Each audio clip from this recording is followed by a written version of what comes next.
Let's look at the blue page together. USMB is embracing a new vision, telling a new future story to help empower each local MB church to reach its full God-given ministry potential within the framework of their evangelical and Anabaptist distinctives. We've had some questions about what are those. At the back page, the last page of the future story, there's an appendix, which is our attempt to try to describe who are evangelical Anabaptists. It's not a comprehensive list, but at least it's a picture of what we mean when we talk about our Anabaptist evangelical distinctives. Okay, that short description on the back page does not replace our confession of faith by any means, but it's simply a short description of what that means. After a long strategic and prayerful process, I'm continuing back on the blue page now, we believe God has directed us to focus our collective spiritual and strategic efforts in 3 core commitments: local, national, and global church multiplication / church planting / evangelism. We had trouble condensing that. I think you understand what that means. Reaching lost people and discipling them. Intentional disciple making and developing leaders. These, in the first workshop, the question came up, how did you decide on these 3?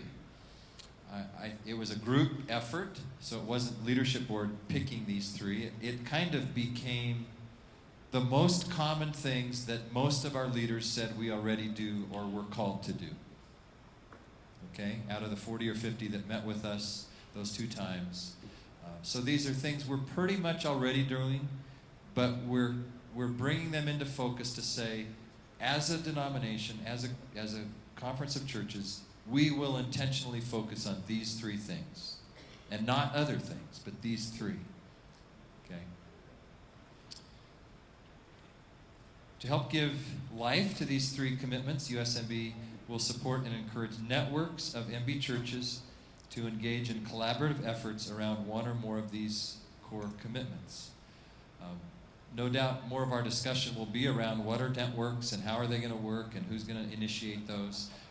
But the way we see it, and Lynn Roth was just mentioning to me that he's attended several other denominational conventions this summer already, and hearing the same thing, that even in other conferences, they're eliminating some of the top-down stuff, and they're trying to empower local churches. It seems to be a movement of how the wind of the Spirit is moving in many denominations. So these networks could be around any one of these core issues. Pick one like developing leaders. If you're in a church and you say, man, we want to develop leaders, but we don't know where to turn or how to start with that. There would be you could network with many other resources in our family, agencies, Faith Front. The foundation just announced that they're putting together a grant for developing leaders. There's lots of people coming to the table saying, here, you could have access to this. You may want to, Mountain View and Fresno or Clovis has been hiring or bringing on interns for years. They have a great leadership development kind of intern program at their church that works well at their church. Some of you have actually learned from them and served under there. So pick one of these. We could network on any one of these, and we could talk more about how those might work. Rather than directing and promoting top-down programs, USMB will align its resources and structures to serve, equip, and network local churches for ministry. Our evangelical and Anabaptist distinctives will be central to our identity and will shape how we express this new vision and embrace these core commitments. The measurement standard for everything USMB does is whether or not it helps local churches reach their full ministry potential. And from a question we had in the first workshop, how do we define that? Who defines that? My best answer is your church can define that. We're not going to draw the box and say this is what your full ministry potential looks like. You have to fit into what our definition of that is. I think between your leaders and the Holy Spirit, you discern what is your full ministry potential as a church. And rather than looking to us to tell you what that is or to even tell you whether you're reaching it or not. We believe each church has tremendous potential, and there's no one right way to do things. Therefore, our focus needs to be broad enough to support a variety of efforts and expressions designed to empower the local church while helping to cultivate deep spiritual formation within each church.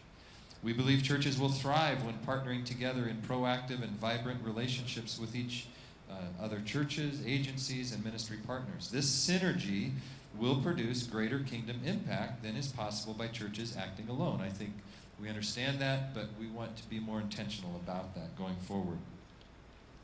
We desire to be characterized by faithfulness, effectiveness, and innovation in all aspects of the USMB's vision and ministry, empowering our member churches to joyfully and willingly partner in networking relationships, share resources, develop closer relationships within our family of churches. It is our prayer that a new enthusiastic commitment and strong loyalty to this common vision would characterize our networking relationships within the USMB family. That's page 1 of the future story. If you have a copy in front of you, or if you had a chance to kind of glance through it the last few hours, then the rest of the story unfolds by sections related to the number of years. In the first 2 or 3 years, this would happen. We envision this happening. In the next few or 3 years, we envision this happening. In addition to the story, the leadership board and the DMs and others, John Weeby's helped with this. We've worked on a operational plan, like how do you put this into practice? What needs to happen next, and what needs to happen next? And I don't even have that document to share with you, but be assured that the leadership board has not just stopped with this. Our consultant actually insisted that we couldn't stop with the dreaming of the future story, but actually pushed us to say, okay, what would be some of the very first steps? And we're still in the very first steps of sharing it with you and dreaming what's ahead. So I'm about done talking for now. I want to start with this question. What do you like so far?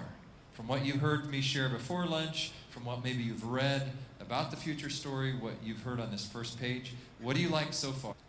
I like that it's the networking thing. I like the thinking behind the, not so top down, bottom up. And I really like that in some manner you've decided that the way we're doing it now hasn't been working good enough. And even though there's probably a vagueness in all of our minds, that's just a lot of the details, and that's okay. I like the overall direction.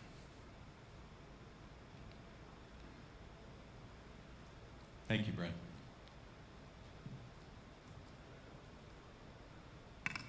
I'll say amen to that, but I thought it was huge when, Steve, you said our age has to be less and less. And so I guess I want to hear from the younger group, hey, you guys, what do you like about it, or what needs to keep adjusting? I really like the open-endedness to it, that we don't have it all figured out, that part of the journey is we're going to figure it out as we go. Thank you for all those who have spent some hours on it.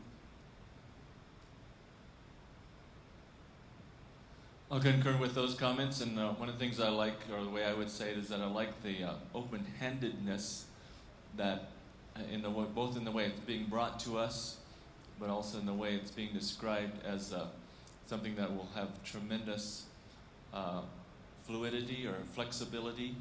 Your comment this morning that some of these networks very likely could include other associations or other groups from other denominations is a really a new day. But it's if that could represent part of the DNA of this, that the possibilities are limitless, and it could take the results could take on so many different ways, different opportunities, or different ways that this could be fleshed out. That's pretty exciting, and I think that's what we're saying by that, in a sense, is we want the wind of the Spirit to blow through this, and we don't always know where it's coming from, but we hear it. We hear it and we feel it, and we got to go with it. That's one of the things I like. Thanks, Dennis. I like that it turns out just the way I had thought it should. Just the way you wrote it. He was a part of this whole process. Jeremy Jordan from Edmond, Oklahoma. There are a couple of things that really stuck out to me. First of all, just kind of from a broad perspective, seeing that the USMB has made the decision to move in a direction that we're not the first denomination to do it. There are many others that have and are, but I love the fact that it's a move that I think we'll see growing and growing in other denominations. So seeing, rather than just sitting back, waiting until it's way past time that we consider something, rather being proactive, looking at it on the front end and saying, I think we've got potential here, and moving in that direction before we see major consequences of not making a shift. I'm really impressed with that. The other thing that I really like, obviously, is a focus of the local church, but seeing even the idea of a call to say, hey, we want this to be a direction for the churches that want to partner. I think there's always a temptation to want to make people stay with you and to force us and say, okay, let's draw hard lines. You said you were going to be in the box, so you have to stay in the box. And I think it can be scary to open that up. In reality, I think that's a piece that's going to bring more vibrance and health, because it's really, I see that as a pastor, a challenge to our church, saying, hey, it's not just you signed on 51 years ago, so you're in the box, but rather it's saying this year, next year, the year after that, this is the direction God's calling us. Do you want to partner with us? I see that as a challenge that I think will bring increased health. Thanks. Paul Bartel from Kansas City, Missouri. With Dennis, I really appreciate the open-handedness of this. I think we're at a point right now in our culture where the tendency a lot of times with churches is to kind of hunker down and build a bunch of walls to ensure that we aren't infiltrated by whatever it is that we think we don't want to be infiltrated by. And so the fact that we are saying we want to free the local church to be who the local church should be takes a step of faith, and it says that we're not being driven by fear, and I think that's really important. And then also the fact that we're willing to, that we're in this document itself, we're saying we're open to partnerships with people outside of our denomination. And so for that reason, I think it's really, really good. Thanks, Paul. I like the openness also, but I like that openness is defined by some very clear parameters that are important parameters. Can you hold the mic a little closer? Excuse me. I like the openness, but I like that it's defined with some clear parameters. There's some clear direction. There's some clear guidance. And I particularly appreciate within the framework of the evangelical and Anabaptist distinctives as described in the appendix. And then the three core commitments, pretty clear. And when you read them, they're kind of like, well, duh. But have we ever really clearly defined them to that extent before? So while it's very open, it's also very, very clearly defined. And I think that's a good thing. Thanks for those thoughts.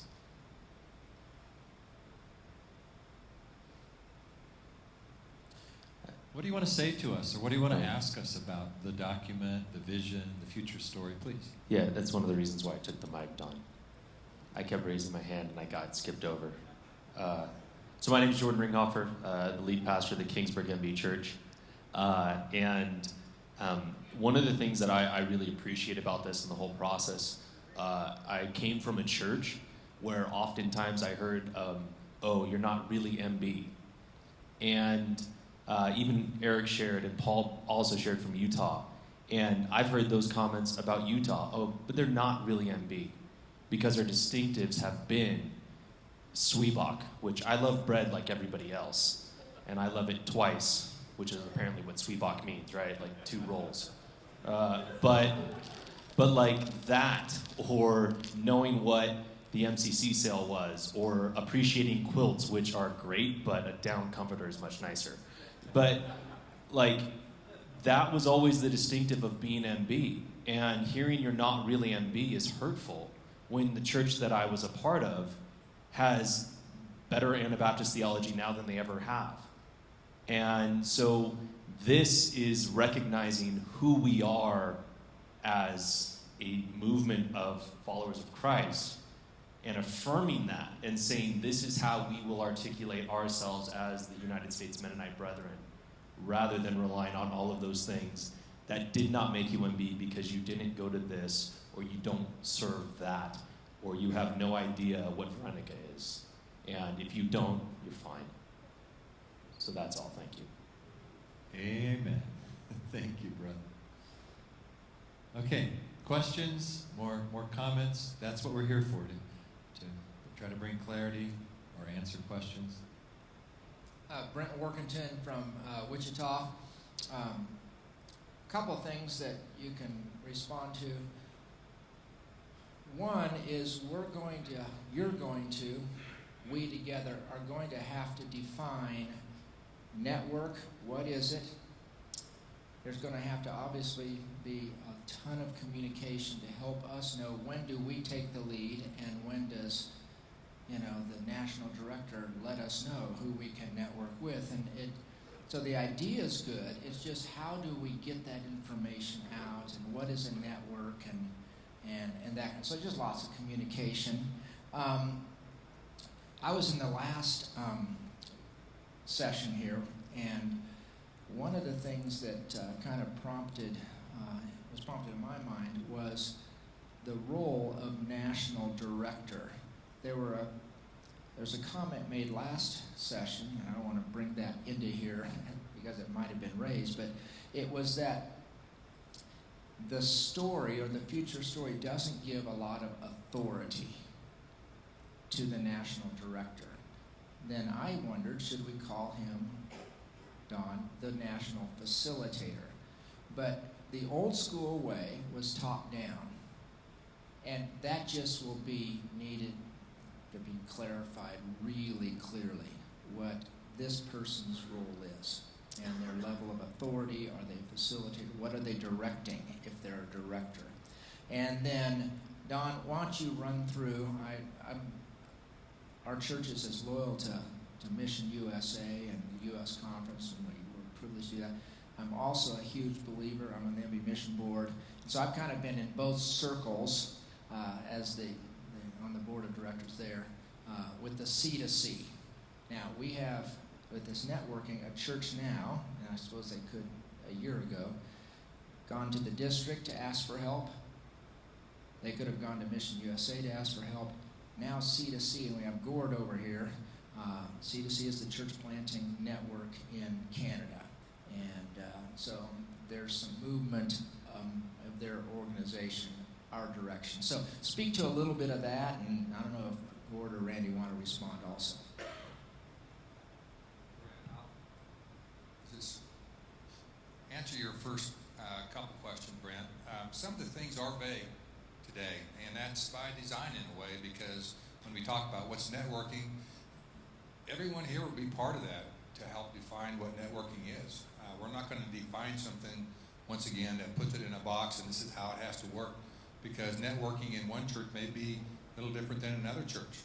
And so, I can assure you that the next convention will know a lot more and have things better defined, but it's always going to be pretty, it's just going to change. So it's always going to have some change with that. I'll let Don ask the big questions you asked. As far as the designation national director, and even before I was selected for the position, that was worked through quite a bit. So the word executive, that seemed to be really top down. So national director, another part of the responsibilities will be connecting with organizations like ICOM, MB Mission, the Canadian Leadership Board, things like that. And so, I don't know if a title's important there, but we felt like, well, I guess that there is some commonality there maybe that helps us to connect in ways just with a certain couple of words. So, I don't know that necessarily changes the function or not, but as far as like church planning, and we do have a slide, and I think Chris brought it up. The districts have been very, very involved over the years in initiating our church planning. along with Mission USA. It's been a great partnership, and I'll talk more about that tonight. Our district ministers love being involved in church planting. They're connected with our church planters in a lot of ways and involved in developing our leaders, talking with churches. So the idea going forward at this point would be that our district church planting boards would continue to be the point. They would continue to be that entity that really kind of is the initiator in a lot of respects. And yet, here's where things get kind of nebulous, because within the networking model, we do want churches to begin thinking about coming together and initiating their own church planting, and then, bringing alongside some of the other entities to help to support that. Mission USA, there's been a question. We know there's been a question. What happens to Mission USA? At this point, Mission USA will continue forward. I will not have the Mission USA director title anymore. That's all now kind of incorporated into the other national director. Over the last several years, it's been pretty common that I would attend almost all of the project team meetings with every one of our church plants, be very, very involved. So some of that will begin to shift a little bit. And I'll still maintain connection, still be involved with church planting. I think that's all a part of what we're going to be doing as part of the 3 core commitments, and so I need to be involved there. Mission USA still needs to be that supporting thread and organization that helps to bolster what we're doing with church planting. So as we talked through all of that, it just didn't seem like the appropriate time for Mission USA just to go away. So Mission USA will continue, and we need to continue to support Mission USA. Please don't, stop supporting Mission USA. What will now change somewhat, and you alluded to that, and that is that C2C, the Church Planting Network, Canadian Church Planting Network, that is really dealing with over 20 denominations at this point in Canada, and provides a tremendous amount of project management support and assessing and training and coaching in Canada. In early July, the Canadians at their convention did vote, or the votes there. Now that would be the first one. Let's go to the second one. And that states that C2C, in collaboration with MB Mission. So Scott Thomas, and many of you have met Scott. If you haven't yet, he will be sharing tonight as we share about the City Church plant in Pueblo, Colorado, that he's a part of. But he will be, and already is, the C2C U.S. director. And so the C2C is building a staff around Scott. They're ready to roll in the U.S., and they also want to not necessarily just work with us, but with other denominations here in the U.S. and to begin to expand that influence. So as we look at C2C, and I feel like we have a great relationship, I do with Gord and with Scott, and that will continue forward. So here's this church planting network that has a lot of resources, a lot of development of systems that we can put to use, and we want to do that. We want to bring C2C alongside to bolster our church planting. That would be a coming alongside. Now, there have been conversations about C2C being handed our church planting in the U.S. We're not at that point yet. In the future, that may be exactly what needs to happen. But at this point, it will be coming alongside by invitation. There's still, I think, within the districts and our initiatives, there still would be a desire, and yet we're wanting to be pretty open-handed as well, to say that any kind of initiative by a church, they're looking for some help in getting started with some church planting, that would go through your district church planting board first, okay? And we start there, and then we start pulling in the other resources. Every church plant that I've been involved in needs at least 5 funding streams in order for it to survive and make it. And so we've got to have those supporting entities that are involved in helping to bring these baby churches along. So I don't know if that helps. Gary and Tim, they're very involved. Others are as well. And Gord, you may want to talk to this also. Andy, you had a question? I guess Randy, you have a comment? Yeah. I'm really grateful for the open collaboration that marks this whole future story and the way in which God's been shaping it. Steve referred to this God moment there 2 years ago or a year and a half ago, and just reframing this from who is in what silo and what's your field of responsibility to what can you bring, and coming back to our board with that question just changed how we responded to this process in the U.S. And although our mandate was global, we said, hey, maybe God's inviting us to take on more and just make resources available. So I was just meeting with our district ministers informally yesterday, just saying, we've got 5 staff in the U.S. Scott Thomas with C2C as our newest staff member, just hired here beginning August 1st. We want to make our staff available to serve alongside our districts, to serve alongside our national staff, and say, you've now got a bunch of new teammates, and we want to be a part of what God's doing and writing through these 3 anchor causes that He's given us. And so I just think that we weren't there 2 years ago. This wasn't even an idea 2 years ago. And so I don't know what it means for us, but I just know that it's a new day. And I'm excited about where we're going to go together without having to own or control anything. We want to serve and bless and resource in whatever way we're invited. While the mic's going over here to Josh, one of the things I wanted to say in the first session, and I want to say now, and that is just exactly what Randy was talking about. Steve alluded to it as well.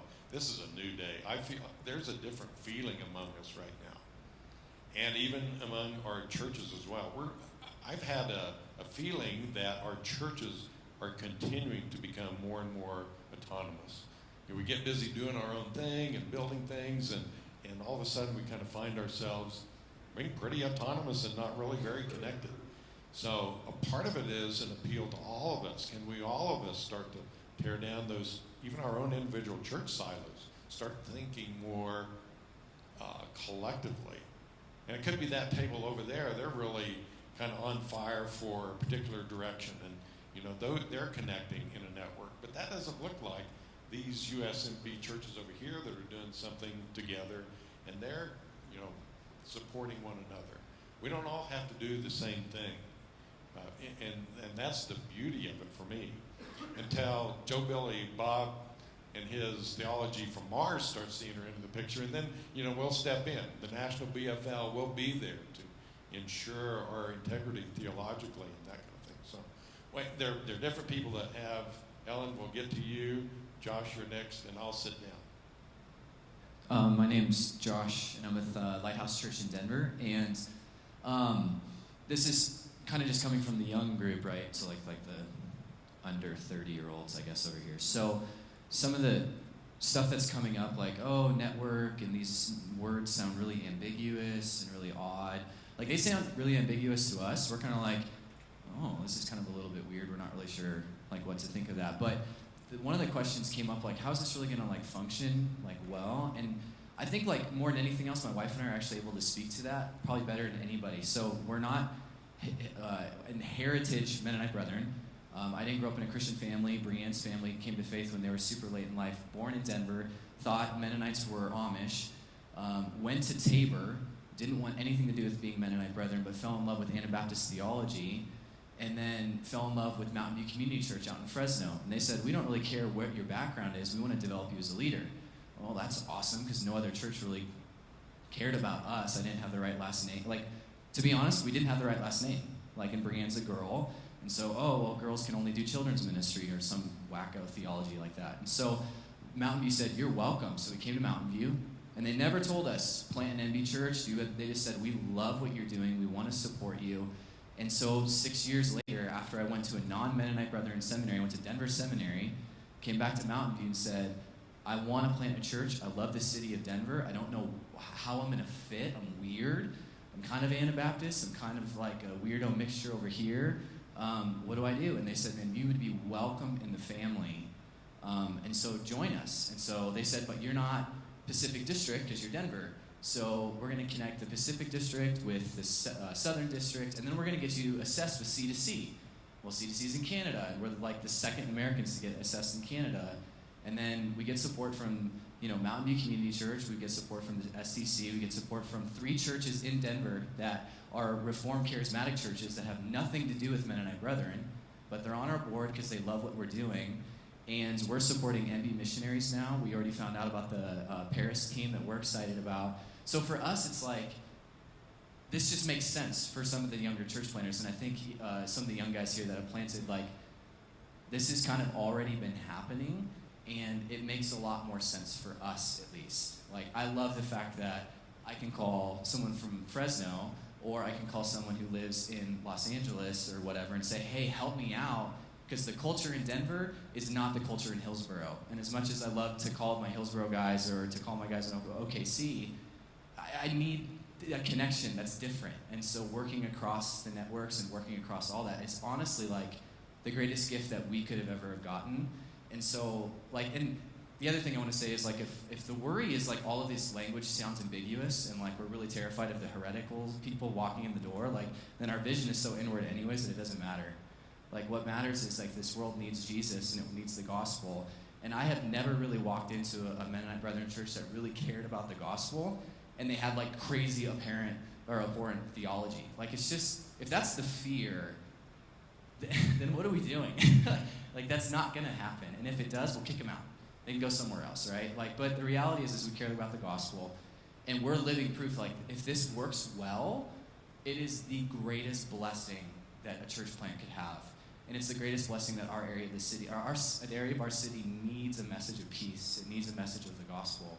So, whatever it looks like, it might look weird, but we're living proof it functions and it works well. So. Thanks, Josh. Just want to point out you get support from Mission USA as well.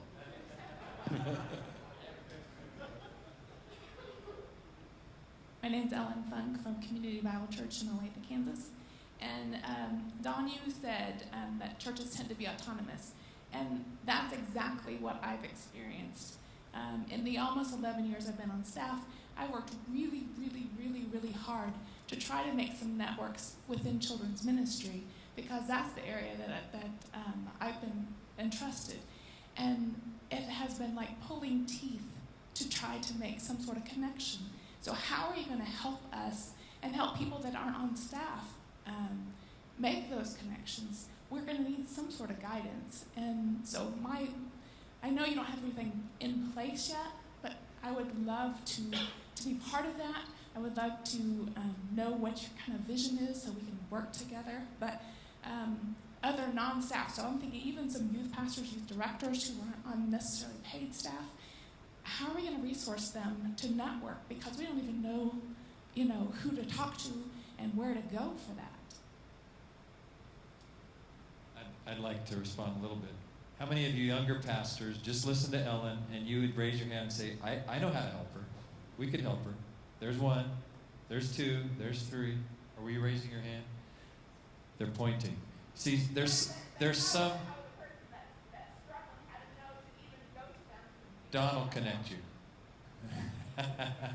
Yeah, he may not have all the answers, but he's gonna. If you call him and this is one way it could work. If you call him and say, I'm really wanting to network with children's ministry people, he may send you right over to Brianne or someone else that says, well, we're not doing it perfectly, but we'd love to help you. And there may be someone just down the street in another denomination that's doing it really well, and we may send you there as well, right? Could I just respond to that question by saying that I think that one answer is senior pastors, particularly in my generation. I want to confess that we have contributed to a silo mentality in local churches. We've seen models of these super pastors and mega churches, and we've wanted to make a name for ourselves, and we've had the pressure to. And I want to confess that I have not contributed to networking in the past, and I want to be part of that in the future. I don't know if my peers would join me in that, but I think, Ellen, I think that we've contributed to that, and what we're saying, what I hope that we're saying is that this is a new day, but some of us have to humble ourselves and say, this is not my church. So, enough said. That's powerful, Dennis. Thank you. Gordon wants to talk. He's been waiting to talk for 2 sessions now. No. Just a couple things. I wanted to affirm the laser focus of the core commitments. I thought that was great. And the idea of reducing redundancy, I wanted to affirm that. And then for the sake of those who weren't a part of the process, it might be helpful at some point to speak to the Board of Faith and Life and how that works. Okay, I'll try to make a short answer, and then Andy Owen wants to talk, and Gord wants to talk. So then they're next two in the queue. We'll do Andy first. Board of Faith and Life does not go away in this model. We don't even address it because we're not changing really anything in the structure of USMB. So we still have a National Board of Faith and Life. We still have district boards of faith and life. They continue to function the way they have been. So they will oversee our confession of faith and credentialing and all the things that they do well. And what you heard Larry Nickel earlier, they'll continue to give leadership to us when we need to gather for conferences on certain topics. They do all of that. Okay, none of that changes. Andy.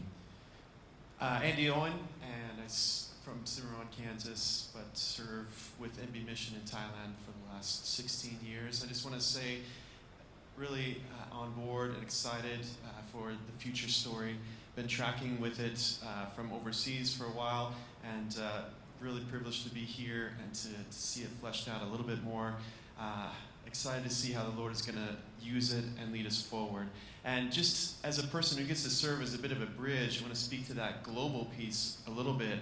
And I just feel it's some of that networking can happen globally as well. And there's things that we can learn from pastors of persecuted churches in Southeast Asia or other parts of the world that can speak to what we need to do here in America in this day and in this age. And I also just want to encourage the team and all of us that in order for us to continue to reach the least reached, I firmly believe it's got to be more church planting and continued growth here in North America. So we over there are fully on board, supportive, and appreciate what you guys are doing. Thanks. Yeah, thank you. Well, the mic's coming up to here. One of my visions when we did this a couple years ago is, what if all of our new church planters had to go learn from someone in Turkey or Laos something about church planting, and then come back and plant a church here? Yeah, Gord Fleming, National Director of the CDC Network. As a guest here, it's a privilege to be here, and I just want to affirm the leadership's thought about this whole networking model. Being a network leader and network designer, I can't speak highly enough about it. But I also want us just to encourage you, as you were earlier, Steve, about the whole idea of networking as the body of Christ in the USA, not just as Mennonite brethren in the USA. And I think one of the things that's amazing that's taking place in Canada, and just a little correction when we talk about CDCs like Stadia, Converge, New Thing, well, actually it's not. Every employee of CDC is Mennonite brethren. We're a Mennonite brethren network. We are evangelical Anabaptists, and everyone on staff attends an MB church. Probably, I think everyone on staff is an elder in an MB church. And this is exactly the sauce that's caused 22 denominations to partner with us. Evangelical-Anabaptist theology is a beautiful, in Canada, people call us Switzerland. So the Presbyterians say, we can work with MBs, but we would never work with them. Them work with MBs, but they come to the center. And so I keep meeting with denominational leaders and say, we just thank God for Mennonite brethren, because if it wasn't for you people, I would never have met this brother. Just 10 days ago, I was in Atlantic, Canada, meeting with 6 denominational leaders, and I was introducing them to each other, and as we prayed around the table and moving moved into a time of repentance and forgiveness for not partnering and not working together and for misunderstanding each other. So one of the reasons we don't want to operate in the U.S. is if we are not owned by the Mennonite Brotherhood. This actually, in my opinion, the C2C network won't work in the USA if we're not MB. That's why I asked to be owned by MB Mission, because MB Mission is co-owned by the Canadians and the American MBs. It's 100% Mennonite Brethren ministry. So C2C is Mennonite Brethren, and as Mennonite Brethren, we offer our services to other denominations. So the North American Baptists asked, could we be the American network for North American Baptists? And I said, I need to put that on hold for 6 months until the US convention happens, because we want to be host in our own family, not another family.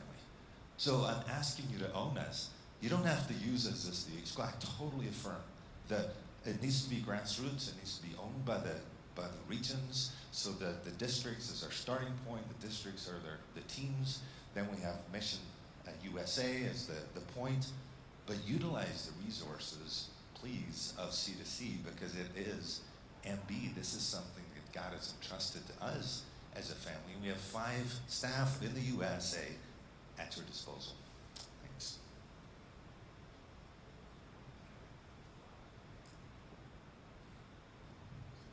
My name is Brianne. I'm with Lighthouse Church here in Denver.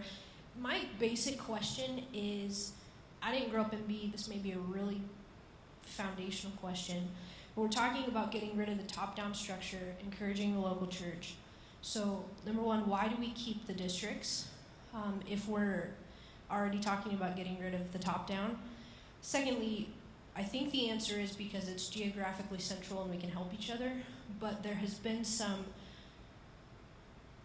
two things. Cross-district partnership is not happening, at least that I can see. And it's also encouraged maybe a little bit of this like cross-district pride that we are SDC, or we are CDC, or we are whatever. And so to encourage that networking, why are we keeping the districts? Why were the districts created in the first place? I have no clue. So. Let the district ministers. Yeah, we may be next to go. I don't know. No, listen, Dennis, I appreciated the confessional statement. I think as a district leader, I think I can stand with you and make a like kind of confessional statement that we can do better too as leaders in working collaboratively.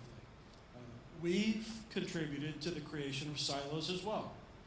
So we're all complicit in this. And what we're all trying to do is come to this and say, we want to be open-handed. And we want to say, we want to bring what we can bring, but we don't have everything that we have. We don't have everything that we need, and we need each other. So that's what I want to say as a district leader as well. I kind of thought Josh, your husband, was saying that we were working across districts, and so maybe you guys can get together sometime at the break. But I am saying that we can do better. And we're moving in that direction. So the district ministers and Don have, in my view, the best relationship that we've had in a long, long time, if ever. Like we are working as collaboratively, and our relationships are as positive and healthy as I've seen. We want to do better too. We want to keep doing better. Just, in terms of districts, in theory, the districts are closer to the local churches, and so we want to stay as close as we can to local churches, and we want to be a resource. And so the districts, as they're configured now, maybe they'll be configured differently in the future as well. But this is our best idea for now, is let's stay as close to the local churches as we possibly can and create those support systems, and at the same time be really open-handed and collaborate all over the place as much as we can. Go ahead, Garvey, and then Gab. Garvey Schmidt from Hillsborough MB.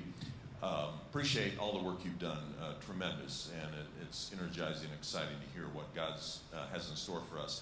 You've addressed some of the potential changes or adjustments in reference to church planting. And I'm thinking now as we go back to our churches and as we communicate this vision to them, there are other major ministries, National Youth Conference, there's the Christian Leader that we are a part of. Do you see, just maybe, are you able to paint a little picture of implications for how this kind of moves in and adjusts anything in those areas? And maybe it's self-explanatory if we just say, well, we focus on these three major things and that will be illustrated, but I just thought I'd ask. Well, good question, Garvey. We haven't fleshed that out, but we have asked some questions like, what would it look like if the Christian Leader were reorganized around our three core areas of focus? And Connie's already thinking about that and working on that. What would it look like if a district decided we're going to reorganize around those three areas of focus? What would it look like? So we've begun to ask those questions, but we don't have it spelled out.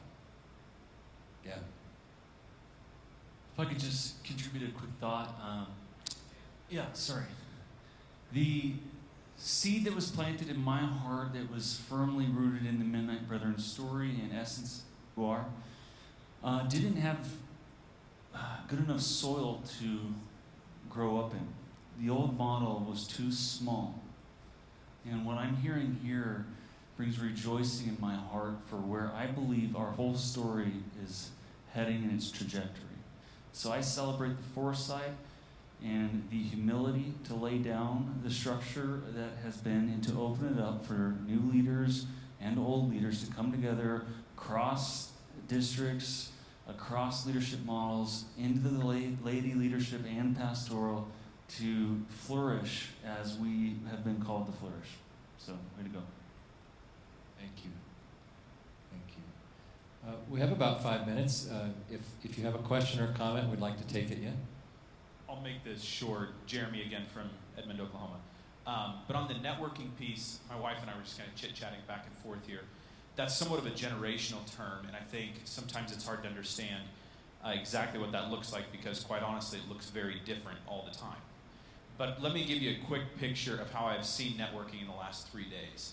Yesterday, I think we split into affinity groups. I was in the lead pastor group. A question was asked. We really want to be reaching the lost. Who here in their church is reaching the lost?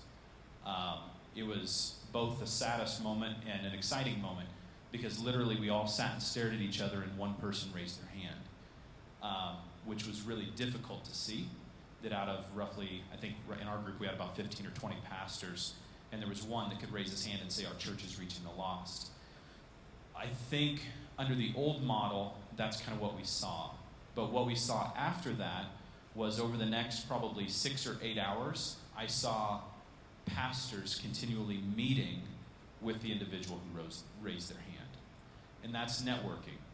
Not in our district. What's he doing? I want to hear what's going on. How do I glean something from that individual? And it's learning not only to do that within the MB circle, but also within the circle of our community. What church is accomplishing what I feel God's calling our church to? How can I help get a resource there? I think the districts will be looking at that, going to Tim Sullivan. Tim, our church is being called to this. What do we do? And he can say, you know what? I haven't seen an MB church doing it yet, but you're on track. I know a pastor here that I know is accomplishing it. Touch base with them. So maybe that can help a little bit put legs onto what that networking looks like. Thank you. Just one quick question about the church planting piece. In light of the idea of people bringing their resources to the table and saying, this is what I have to offer. I mean, we've just heard Randy and Gord both say they're offering that. I'm just curious, like, what would be reasons why we wouldn't make Mission USA cease to exist and just hand the reins over? I know there's probably legal issues, there's bylaws, or maybe some things like that, but I'm just thinking in terms of what we're talking about here, what would be the reasons why we wouldn't free the people who are doing this? And maybe I'm misunderstanding what the offer is on the table, but I'm just curious, what would be the reasons we wouldn't partner with them and say, let's do it, just do it. Can we answer his question and then we'll get to yours? I think that sometimes we're afraid. We're afraid of change. We're afraid that we might lose financial support that we get for Mission U. I'm just being blunt with you, right? I think those are some of the honest reasons why we are hesitant. I think it's unknown. These are brothers that I've learned to know and love and appreciate, but not all of our church, I'm sorry, I was supposed to stand when I spoke. Not all of our church planting boards know and trust them yet. So I think it's a process. It seems like that's the way the wind of the Spirit is blowing, Paul. But maybe it's just we're not quite ready. I mean, I would love for the district ministers, we have 3 here. What would be 4? Here's Rick. What would be the reason in your district why we wouldn't just do what Paul said?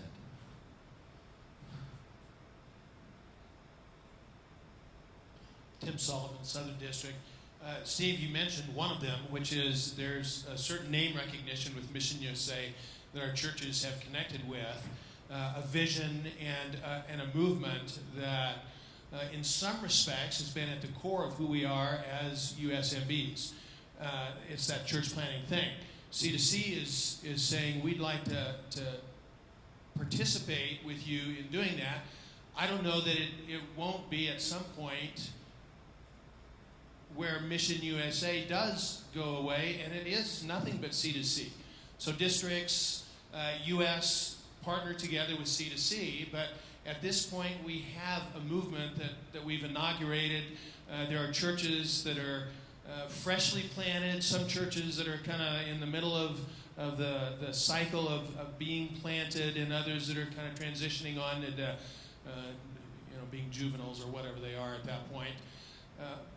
But there's this process of trying to figure out how do we make this transition to C2C, and what can C2C help us with, whether it's Mission USA or C2C. So I think there's a lot of open-handedness here. I love hearing Gord and Scott. I've learned to love Scott just deeply as a brother, Scott Thomas. And I'm really excited about the potential that we have to work together, but it's not like you just draw a line and move across the line and all of a sudden it's C2C. We've got to figure out this relationship, how it works. And there's a little bit of unknown in terms of how we as a district or churches within our district are going to partner with C2C.